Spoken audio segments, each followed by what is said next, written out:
थोड्यांच्या आम्ही घरान अशें पळयला की ते वास्तुशास्त्र काय करीत ना.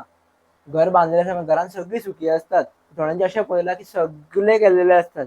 त्यांचे आमी हातीन पळयले, गळ्यान पळयले खूप कितें कितें कितें असतात. पण तरी त्यांची लायफ एकदम बिघडलेली असतात. सो हे कशें कितें? थोड्यांचे कशे पैसो असता पण समाधान नसता खंयच्या गोष्टीत. हो एक प्रकारचो दोषच असा. समाधान नासप हो एक दोषूच. आता कशे पैसो असा घरान पण सुख समाधान ना. घरातली मनशां झगडी करतात किंवा वादविवाद चालू त्यांच्या, भांडणही चालू येल्ल्या दिसा चालू, पण त्यांच्या घरान पैसो असा पण हे समाधान हे मेन असता घरान.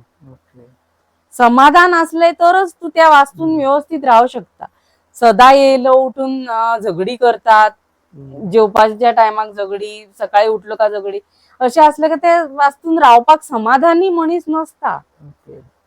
किचकिच करून रावप हे कोणाक तरी बरे दिसतले सांग म्हाका.